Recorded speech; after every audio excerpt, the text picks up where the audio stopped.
Listen closely. This isn't fiction. One ordinary Tuesday. Michael McClain walks out his front door, just like he'd done 1,000 times before. The sound of the latch clicking shut behind him.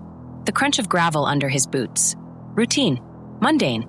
But here's where routine ends. Because Michael McClain? He never reached his truck. Never showed up at work. Never answered his phone. He simply evaporated. No note tucked under a coffee cup. No trail of scattered belongings. No frantic goodbye text. Just silence. An absence that swallowed him whole. Walk into his kitchen that morning, you'd see his keys still coiled on the counter, right where he always tossed them. His coffee mug sits beside them, half full. Still warm. Steam curling into empty air. Like he just stepped away for a second. But he didn't step away. He vanished. And in that single breathless moment, his wife's world fractured. His daughter's childhood split into before and after. The life they knew. Gone. Replaced by a void no scream could fill. How? How does a man, solid, real, loved, dissolve without a single footprint? Without one stray thread caught on a branch? One blurry shadow on a security camera? That question has gnawed at detectives for years. It's choked the air in every room his family enters. It's the ghost in every theory, every dead end, every desperate plea whispered into the dark. And today, we're pulling back the layers. Every chilling detail. Every unanswered why. This isn't just a story about a missing man. It's about how ordinary lives can shatter in an instant, and how some disappearances refuse to fade into silence.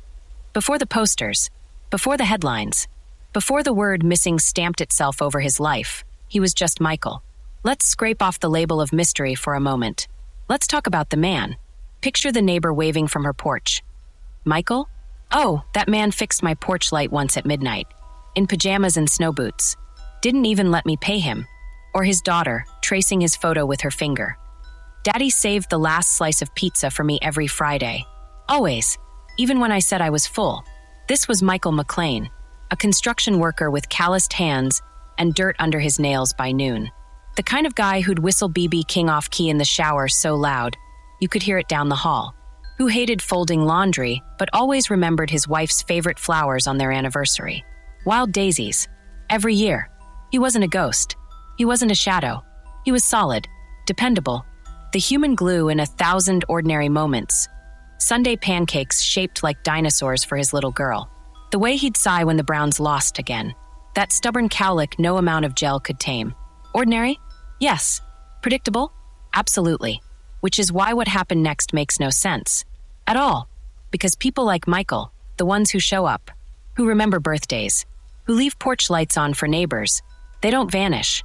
They don't leave half-drunk coffee cooling on the counter. They don't abandon wrapped birthday gifts in closets. They don't evaporate like mist at sunrise. And that's what claws at you.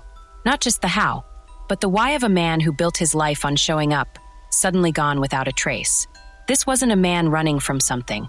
This was a man who cherished what he had, until the day the world flipped inside out, and he became the question mark etched into every life he touched. October 14th. A Tuesday. Cool. Crisp. Ordinary. The kind of morning that smells like damp leaves and diesel from the school bus idling down the street. Sunlight cutting through kitchen curtains. The clatter of cereal bowls. The hiss of a coffee maker. This was the day. The last day anyone saw Michael McClain alive. 6:47 a.m. Michael's alarm buzzes. He slaps it quiet.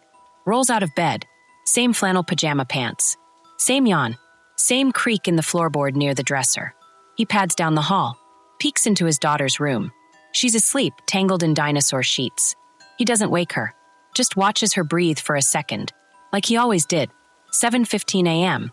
Shower steam fogs the mirror. He's humming. Not a real song. Just fragments. Off-key. Always off-key. His wife smiles from the doorway. You're gonna scare the neighbors again. He grins back. Drips water on the mat. They're used to it. They move around each other in the kitchen. Easy. Familiar. He butters toast. She pours orange juice. The radio murmurs weather. Sunny. High of 62. Nothing unusual. Nothing warning them. 7:48 a.m. He grabs his lunchbox from the counter. Peanut butter sandwich. An apple. 2 chocolate chip cookies she baked yesterday. He zips his work jacket. Checks his pocket. Wallet. Keys. Phone. All there. Love you, he says at the door. Love you more, she answers. Automatic. True. He steps outside. The cool air bites his cheeks. His boots crunch on the gravel driveway. He doesn't look back. Why would he? It was Tuesday. Just Tuesday. He'd be home by 6. 8:03 a.m. He pulls his pickup truck onto the highway. Windows down. Radio playing blues. Mud on the fenders from yesterday's rain. He takes Route 9. Same route he's taken for 8 years. Past Miller's feed store. Past the dented mailbox on Oak Street. Past the bend where the old oak tree leans over the road. He waves at Mrs. Henderson, walking her poodle. Same time. Same place. Every morning. She waves back. Thinks nothing of it. 8:32 a.m. He arrives at the job site. A half-built house on Elm Street. Framing crew. Nail guns popping like firecrackers in the cool air. McClain, you're late, his foreman Ray shouts. Joking. Michael's never late. Traffic, Michael shrugs. Lies. They both laugh. He grabs his tool belt. Fits it snug around his hips. Hammers. Tape measure. Chalk line. The weight familiar. Comforting. He climbs the ladder to the second floor. Starts measuring studs. His breath makes little clouds in the air. 11:30 a.m. Lunch break. He sits on a stack of lumber. Unzips his lunchbox. Peanut butter sandwich. He eats half. Saves the cookies. Texts his wife. Cookies look amazing. Saving them for 3 p.m. slump. Winky face. She texts back. Don't you dare share with Ray. He smiles. Puts the half-eaten sandwich back in the box. Zips it shut. Slides it into the shadow beneath the sawhorse. Out of the way. Safe. 1:15 p.m. Ray asks him to run to the hardware store. They need more 16-penny nails. Take my truck, Ray says, tossing keys. Be back in 20, Michael says. He drives Ray's blue Ford to Hanson's Hardware. 3 miles away. Buys 2 boxes of nails. Pays cash. The clerk, Ben, remembers him. How's the Elm Street job going? Roof next week, Michael says. If the rain holds off, Ben bags the nails. Stay dry. Michael leaves. Gets back in the truck. Turns onto Maple Street. Back toward the job site. That's the last confirmed sighting. Michael McClain. Driving a blue Ford pickup. Alone. Looking normal. 3 p.m. Back on site. He hands Ray the keys and the bag of nails. Thanks, Mike. Slump time, Michael says. Grinning. He walks toward the sawhorse. Toward his lunchbox. Toward those cookies. Ray turns away. Here's no shout. No cry. Just the usual racket of construction. 4:45 p.m. Quitting time. The crew packs up. Tools stowed. Trucks starting. Ray notices Michael's own truck, the green Dodge, still parked where it was this morning. Mike, you riding with someone? Ray calls out. No answer. Ray walks over. Peers into the cab. Empty. Hey, McClain. Louder this time. Silence. Ray checks the site. The half-built rooms. The basement hole. Nothing. Probably just ran to the John, someone says. They wait 10 minutes. Still no Michael. Ray calls his cell. It rings. Then voicemail. You've reached Mike. Leave a message. Ray hangs up. Tries again. Same thing. Weird, Ray mutters. He locks the site gate.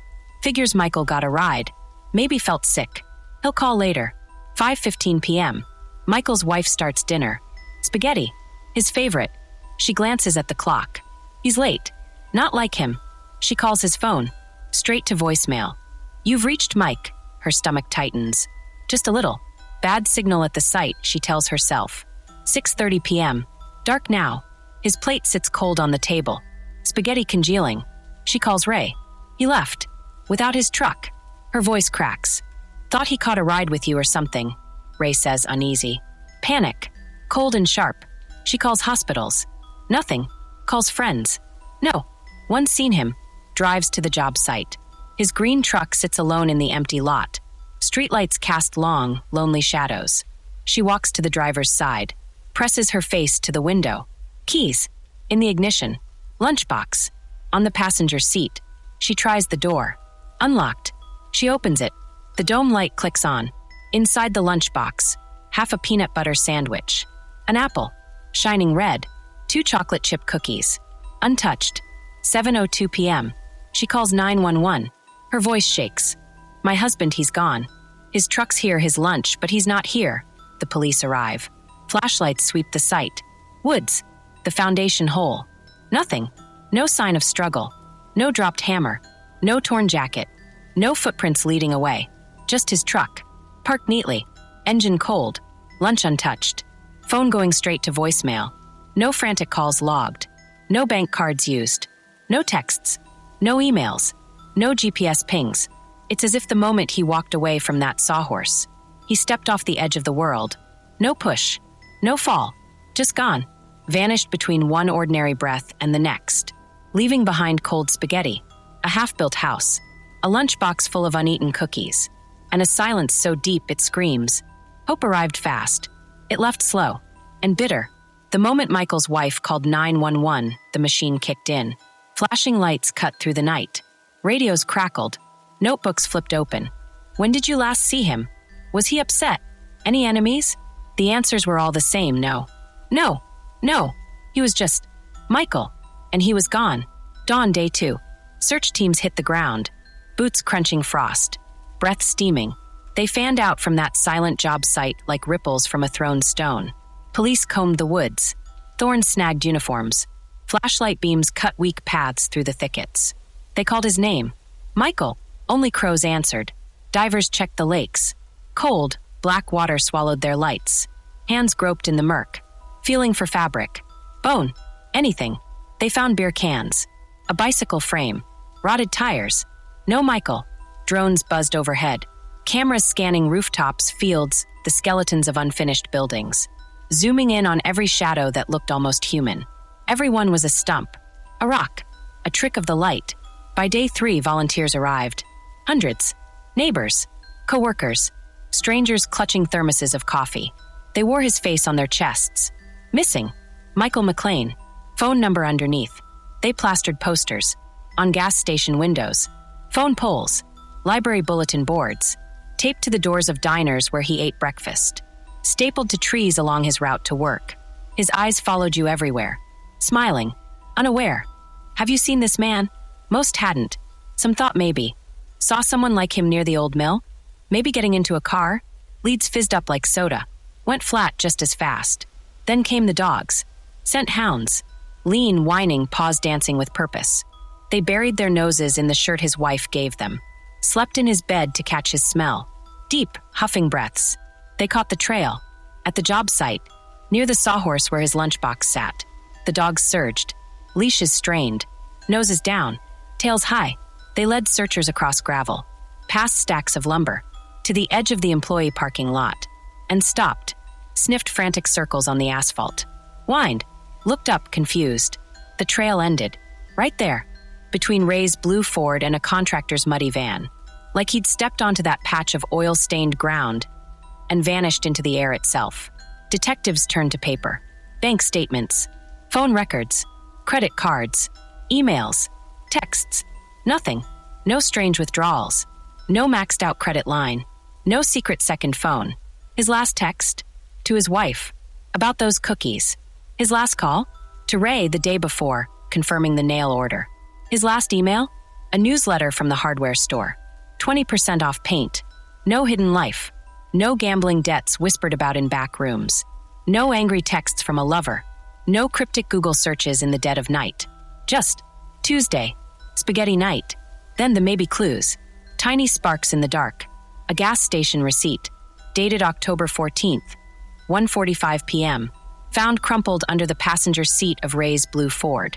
Hanson's Gas and Go. Miles off Michael's route back from the hardware store. Did he stop? Why? For gum? A soda?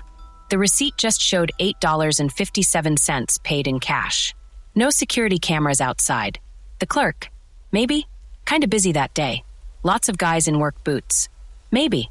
A blurry CCTV still. Pulled from the traffic camera at the corner of Maple and 5th. Timestamp. 1:52 p.m. Right after Hanson's Gas and Go. A figure walking away from the direction of a parked blue Ford pickup. Hood up. Head down. Could be Michael's height. His build. Could be anyone. 3 pixels that might be a nose. For that might be the color of his jacket. Maybe. Maybes don't find missing men. They chased the receipt. Found nothing near that gas station. No witnesses. No dropped tools. No sign he was ever there except that flimsy piece of paper. They enhanced the blurry image. Blew it up. Ran filters. The pixels just melted into gray soup. Less than a ghost. Dead ends. Every single path. Blocked by concrete walls of nothing. The theories started to rot. Did he run away? Why leave the cookies? The keys? His little girl? His bank account untouched? Was it foul play? But who? No enemies. No threats. No ransom call. An accident? Where was the body? The blood? The sign of a fall? Did he just walk? Into the woods? Down the highway? Why? His mind was clear. His heart was home. Weeks bled into months. The search teams went home. Boots muddy. Hearts heavy. The divers packed up their gear. The drones stopped buzzing. The volunteers peeled the last rain-smeared posters off the poles. Paper skin curling back to reveal brick and wood beneath. His face faded in the sun. The hotline stopped ringing. The detective's notebook gathered dust on a shelf. A file stamped cold. Even the dogs forgot his smell. All that remained was the parking lot. That patch of cracked asphalt where the scent died. Where the world simply stopped. No struggle. No footprints leading away. No dropped wallet. No cry for help caught on the wind. Just an ending. As if Michael McClain stood there on that ordinary Tuesday afternoon and was simply plucked away, leaving behind a half-eaten sandwich, a confused dog, and a question mark carved so deep into the earth it swallowed every clue whole. When facts run out, whispers rush in diner booths, on online forums, in the hushed corners of his hometown. Theories bloom like mold in the dark. Some twist logic. Others shatter your heart. All of them circle one chilling question. What happened to a man who simply stopped existing? Listen close. This is where the shadows thicken. Theory 1, he ran. Michael staged it. Clean break. Started fresh. People say it low. Leaning across tables. Maybe he owed bad people money? Gambling debt? Loan shark. But here's the wall that theory hits. His bank account sat quiet. No frantic withdrawals before he vanished. No drained savings. No secret stash. His credit cards? Untouched. Not a single charge after that half-eaten sandwich. Okay, but cash? Hidden debts. Detectives tore his life apart. No threatening letters. No late-night calls. No pawned wedding ring. His coworkers? Mike, worried about money? Nah, brought lunch every day. Saved for his kid's college fund. And the kicker? He'd just booked tickets. For his daughter's 7th birthday. A weekend trip to the zoo. Her favorite. The confirmation email sat in his inbox. Sent October 13th. You don't run from your life, and buy zoo tickets the day before. Theory 2, he snapped. Walkaway syndrome. The armchair experts murmur. Quiet man. Bottled it all up. One Tuesday pop. Just walked into the woods and never came out. It sounds neat. Tidy. A mind breaking under the weight of ordinary things. But talked to his wife. Snapped. Michael? He cried at dog food commercials. Told me about his stress over burnt toast. The week he vanished, he'd built a dollhouse for his daughter's birthday. Tiny shingles, hand-painted pink shutters, wrapped in dinosaur paper, hidden in the garage closet. Ready. He'd written the card. To my brave explorer. Love, Daddy. You don't build dollhouses with shaking hands. You don't wrap gifts for a future you're fleeing. And that final text? Cookies look amazing. Sent with a winky face. Does that sound like a man at the edge? Theory 3. Somebody took him. This is the one that creeps into your bones late at night. Someone was watching. But who? The client? He was building a house for the Millers. Nice couple.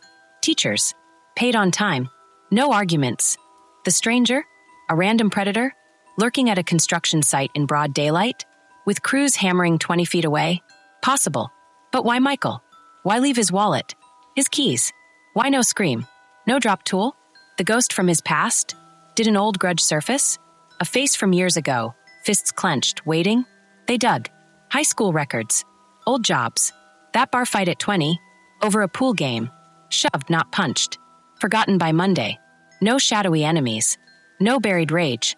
Just Michael. Fixing porch lights. Humming in the shower. The wild ones. Then come the stories that taste like bad fiction. Witness protection. He was a secret agent, except his birth records are solid. Small town. Known since kindergarten. No mysterious gaps. Aliens. Beam of light. Said with a laugh. But the laugh dies when you stare at that empty parking lot where the dogs went silent. He fell into a sinkhole. Right under the job site. Geologists scanned the ground. Solid limestone. No hidden caves. No sudden collapses. Every wild guess, a desperate grab at sense, a way to fill the terrible void of nothing. The brutal truth, without a body, no gunshot wound, no broken bone, no hidden poison, without evidence, no fingerprints in Ray's truck, but Ray's and Michael's. No foreign DNA on his lunchbox. No tire tracks veering off into the woods. The truth isn't buried. It's erased, wiped clean as that patch of oil-stained asphalt where his scent vanished. So the whispers keep swirling. In the grocery line, I heard he owed the mob. On the phone, bet his wife knows more than she's saying. In the dark before sleep, what if he's still out there, watching? They fill the silence. They try to stitch the hole torn in the universe when a good man stepped off the map. But stitch what? There's no fabric left. Just theories, ghosts of possibilities, flickering in the dark, until even they fade, leaving only the weight of a single unanswerable question. Michael, where did you go? Forget the theories. Forget the headlines. Forget the cold case files gathering dust. This is where the story cuts bone deep. Not in the how, but in the after. In the silent spaces where Michael McClain used to be. Step into his house now. 3 years later, sunlight still cuts through the kitchen curtains. Cereal bowls still clatter. The coffee pot still hisses. But the chair at the head of the table? Empty. His wife, Sarah, sets a plate there anyway. Every single night. A fork, a knife, a napkin folded neat. Habit, she'll say if you ask. Her voice thin, worn smooth at the edges. But watch her hands. See how they linger for a second on the empty placemat? How her knuckles whiten just a fraction. It's not habit. It's faith. Fragile. Foolish. Unbreakable. Maybe tonight, her eyes whisper to the empty chair. Maybe tonight the door will open. Maybe tonight he'll walk in smelling of sawdust and say, "Sorry I'm late, hon. Traffic was hell." The spaghetti grows cold. Again. Upstairs.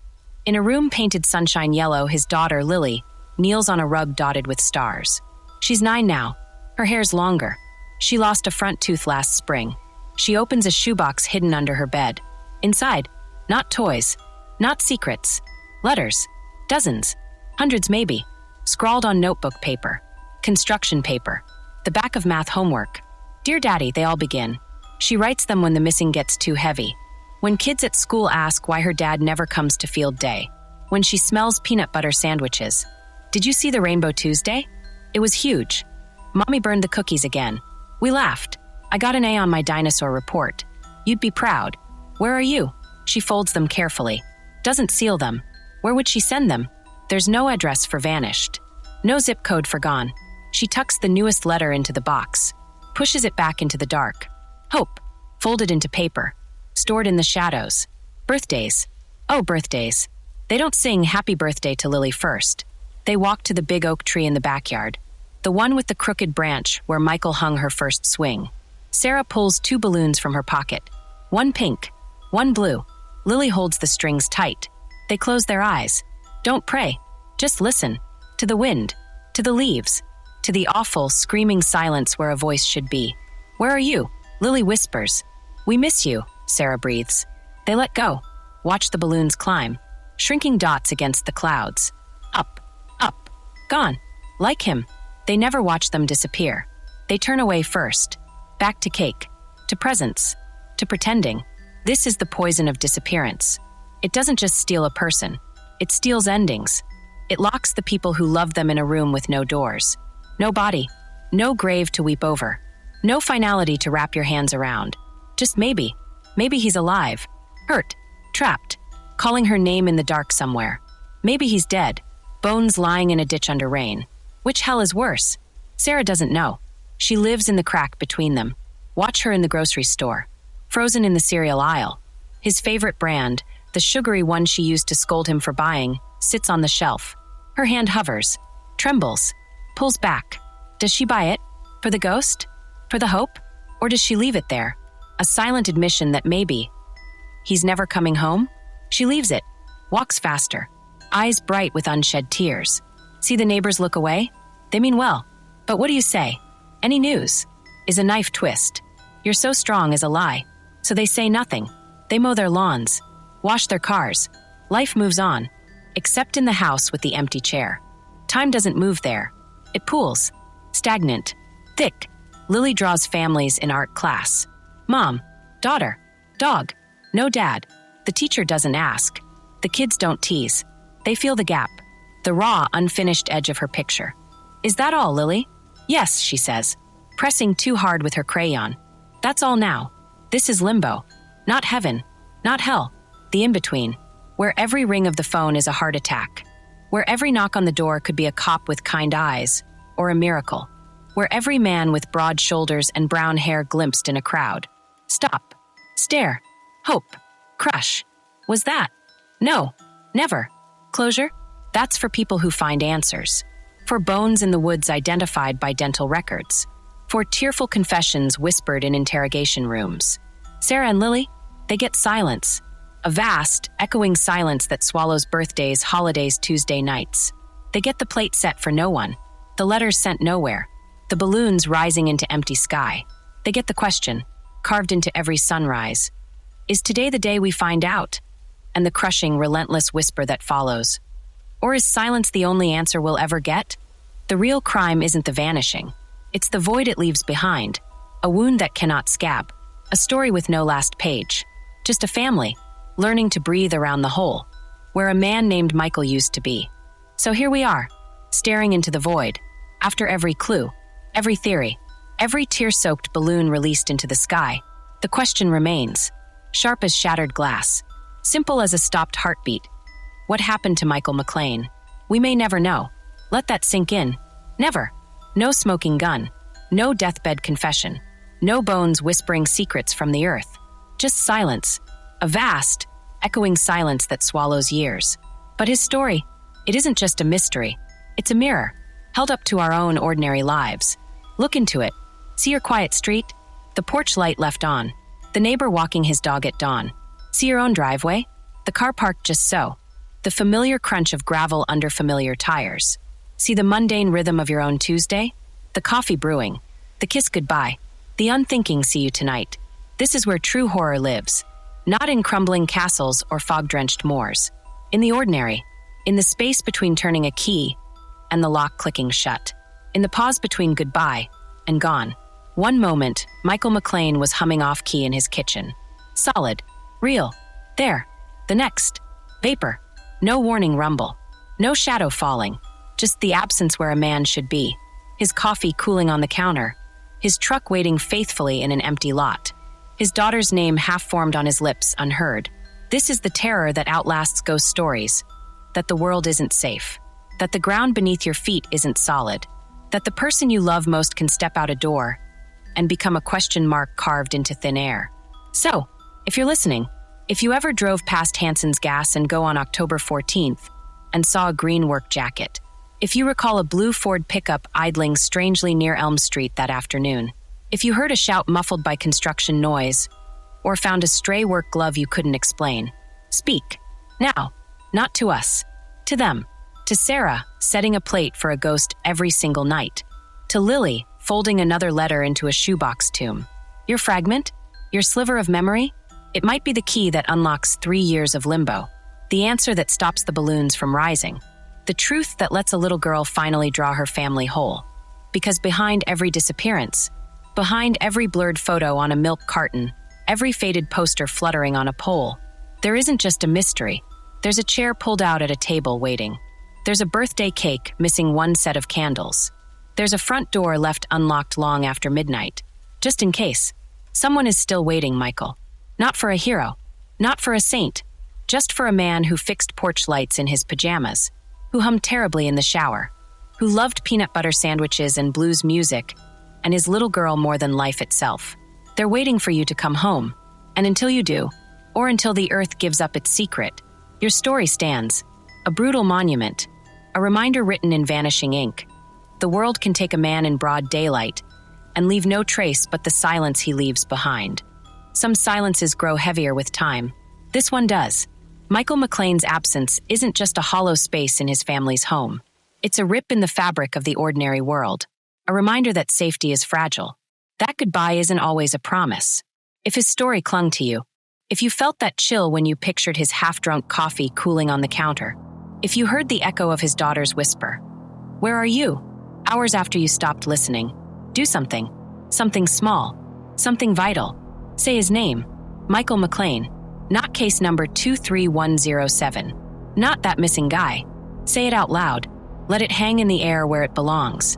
A father who built dollhouses with pink shutters. A neighbor who fixed porch lights in snow boots.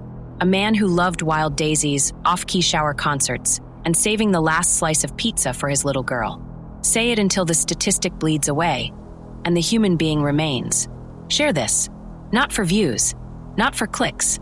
For Sarah, who still sets a plate at the table every night, her knuckles white with hope. For Lily, whose shoebox fills with letters she'll never send, addressed to a ghost. Share it for the thousands of other names swallowed by silence. For the families trapped in the terrible limbo of maybe. Stories like his aren't entertainment. They're lifelines, echoes sent out into the void, praying for an answer to echo back. And listen, if you've ever driven down Route 9 on an October afternoon and glimpsed something off, if you've heard a rumor in a diner booth, or found an old photo that doesn't fit, or suddenly remembered a blue Ford pickup parked where it shouldn't be, speak. Now, to the police, to the hotline, to Sarah herself. Your sliver of memory might be the key that cracks open 3 years of darkness. The piece that lets a little girl stop drawing broken families. We won't stop digging. We won't stop remembering. We'll keep sifting through the silence, lifting every stone of maybe, chasing every shadow of what if. Why? Because Michael McClain mattered. He mattered when he fixed Mrs. Henderson's porch light at midnight. He mattered when he hummed B.B. King in a cloud of shower steam. He mattered when he wrapped a dinosaur print gift for his brave explorer. He still matters. In the empty chair. In the rising balloons. In the space where his laugh should be. Stories like his, they don't fade quietly. They claw. They howl. They refuse to be buried. They demand to be told. Again and again. Until the truth shakes loose. Or until the waiting ends. So carry this one with you. Whisper his name when you walk down your own safe street. Say it when you kiss someone goodbye. Michael McClain. Keep his porch light on in the world's memory. Someone's still waiting for him to come home. And as long as we say his name, he isn't gone, just missing. And missing means there's still hope to find him.